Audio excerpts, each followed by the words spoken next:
인지과학에선 동물의 지능을 독특한 기준으로 평가합니다. 최대한 많은 장소에서 얼마나 성공적으로 생존하고 번식했는가 하는 점이죠. 이 점에서 개는 인간을 제외하고 지구에서 가장 성공한 동물 중 하나입니다. 지능의 정의가 여러 개 있지만 이 책에서 개의 천재성은 두 가지 기준으로 결정하는데요. 첫째, 동일 종 안에서나 가까운 종들 안에서 남들보다 뛰어난 지적 능력을 가지고 있는가. 천재성은 상대적입니다. 어떤 새라도 지렁이와 비교하면 길찾기의 천재처럼 보이겠죠? 자기와 가까운 종에게 없는 특별한 능력을 지니고 있다면 우리는 그 개의 천재성을 확인할 수 있습니다. 둘째, 자연 발생적인 추론 능력을 가지고 있는가? 동물은 예고 없이 닥치는 일들에 대처해야 합니다. 추론 능력이 없는 개미는 앤트밀과 같이 앞개미만 따라다니다가 죽음에 이르기도 하죠. 정확한 해결책이 보이지 않을지라도 다른 해결책을 상상하고 그 중에서 하나를 선택할 수 있는 능력이 있는지를 관찰합니다.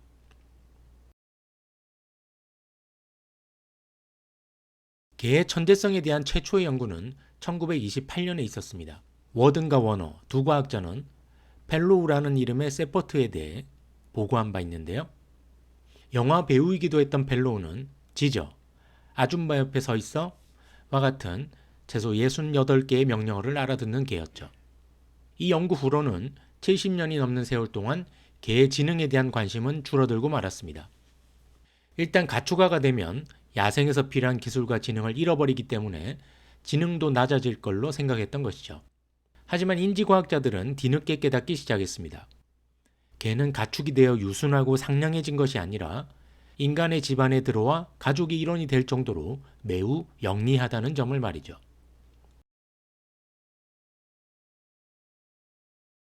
늑대는 현생 인류가 등장한 4만 3천 년 전과 개가 최초로 매장된 1만 2천 년 전 사이에 가축화되었습니다. 오랜 시간에 걸쳐 늑대는 철저히 박해당해 멸종 직전까지 몰렸지만 오히려 개는 인간과 더욱 가까워졌죠. 늑대는 약 100만 년 전 화석이 알래스카에서 발견되고 있을 정도로 오래된 동물입니다. 그동안 검치 호랑이를 비롯한 대부분의 대형 육식동물이 사라진 가운데서도 용케 살아남았죠. 그런데 사나운 포식동물인 늑대가 어떻게 사람과 친해질 수 있었을까요? 동물학자 이안 맥테거트 고어는 인간이 어떤 의도를 가지고 늑대 새끼를 입양해서 가축화했다고 주장했습니다.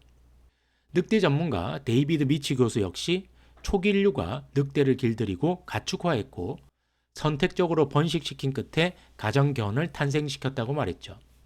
하지만 현생 인류는 늑대 없이도 성공한 사냥꾼이었습니다. 이미 50m까지 발사할 수 있는 창을 가지고 있었던 그들이 하루에 5kg까지 먹어치우는 늑대를 굳이 가축화할 이유가 없었죠. 그렇다면 어쩌다가 늑대와 인간이 친해지기 시작했을까요?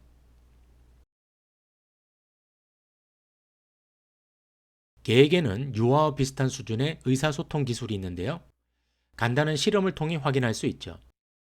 플라스틱 컵 2개를 2m 간격으로 놓은 뒤 한 컵 아래에 음식을 넣는 척만 하고 다른 컵 아래에 음식을 몰래 넣습니다.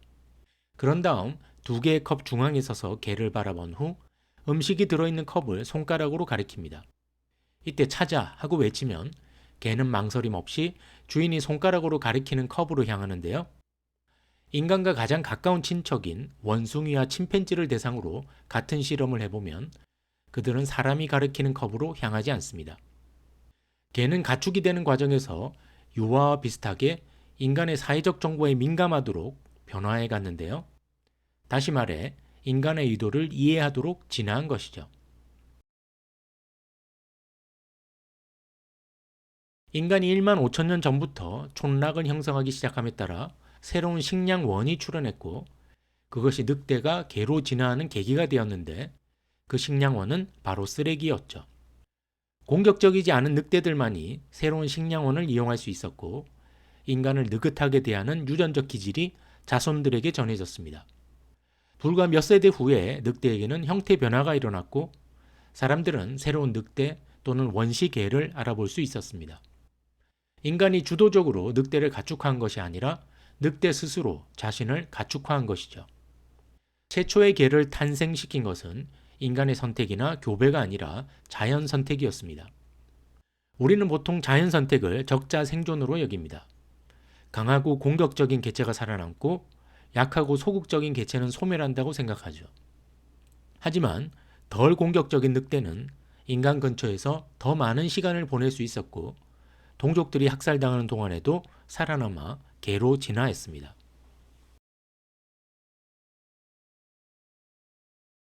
견종들의 지능 차이를 발견하기는 쉽지 않습니다. 일단 견종이 무엇인지부터 정의하기 힘들기 때문이죠.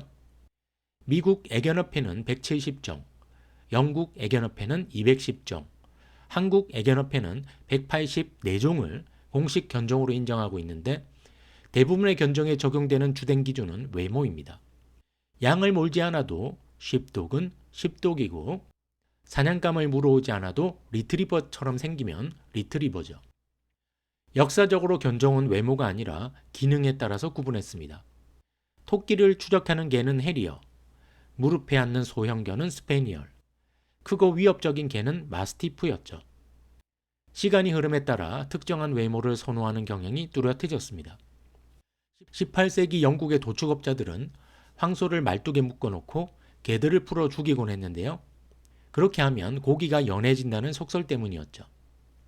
여기에 참가하는 개는 턱이 강해야 하고 이빨이 뽑히지 않아야 하며 콧구멍이 넓고 나팔 모양으로 벌어진 것이 유리했는데 이런 특성들을 선택한 결과로 황소개, 불독이 만들어졌습니다.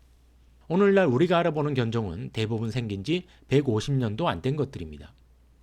2003년 개 유전체가 공표되면서 개는 단 2개의 주요 견종으로 나뉜다는 사실을 알게 되었는데요.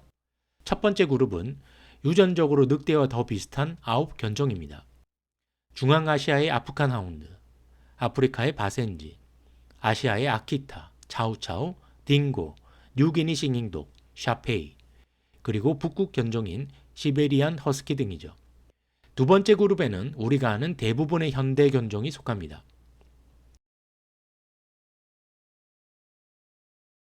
개는 유전적으로 99.96% 늑대와 같습니다. 이 사실은 대부분의 견종이 외모는 다르지만 유전적으로는 매우 비슷하고 그렇기 때문에 견종 간의 인지적 차이는 매우 적다고 예측할 수 있는데요.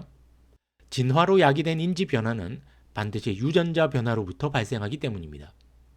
스웨덴 과학자 스발트버그와 덴마크 과학자 포크만은 1만 5천여 마리의 개에게 테스트를 시행한 후 5가지 성격 특성을 정립했습니다. 첫 번째 장난기, 두 번째 호기심과 겁없음, 세 번째 추적 경향성, 네 번째 사회성, 다섯 번째 공격성인데요. 처음 4가지 특성은 대담성이라 부르면서 서로 연결되어 있습니다만 마지막에 있는 공격성은 다른 특성과 무관해서 사교적인 개도 어떤 상황에서는 공격적일 수 있죠.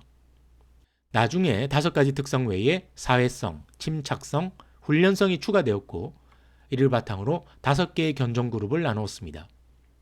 연구자들은 차우차우와 허스키를 포함한 고대 품종이 훈련성이 가장 낮고 수줍음이 가장 많으면서도 가장 침착하다는 결과를 얻었는데요. 늑대와 가장 가까운 품종이죠. 반면 불독, 핏불 테리어가 속한 그룹은 가장 대담하고 보더컬리가 속한 목축견은 가장 사회적이고 훈련성이 뛰어났습니다. 가장 비사회적인 그룹은 산악견으로 잉글리시 코카 스페니얼, 세인트 버나드 같은 견종이 속하죠. 어떤 개가 가장 영리할까요? 일반적인 견해로는 보더컬리, 독일 세퍼드, 리트리버, 푸드를 첫 손에 꼽습니다만 인지과학자들의 의견은 다릅니다. 뉴질랜드 윌리엄 헬튼 교수는 어질리트 대회에서 흥미로운 사실을 발견했는데요. 정확성과 속도 2가지 측면 모두에서 훈련성이 좋다는 인상을 주는 엘리트 견종들이 모두 비슷하게 생겼다는 사실이었죠. 보더콜리아 같은 엘리트 견종은 두개골이 길지도 짧지도 않은 중간길이었습니다. 그레이하운드 같은 장두형이나 셔볼 테리어 같은 단두형 두개골을 가진 견종이 아니었죠. 그러나 어질리티 대회는 속도가 중요하기 때문에 견종의 신체적 능력과 더 관계가 있어 그런 것이지 정확성 측면에서는 치와와나 시추 같은 견종들도 엘리트 견종과 비교해 실질적인 차이는 없었습니다. 그러니 서로 개성이 다르거나 훈련 방법의 차이가 있을 뿐 영리하거나 멍청한 개가 따로 있지 않다는 점을 기억해야 하겠습니다. 세상에서 가장 영리한 개는 우리 집 개입니다.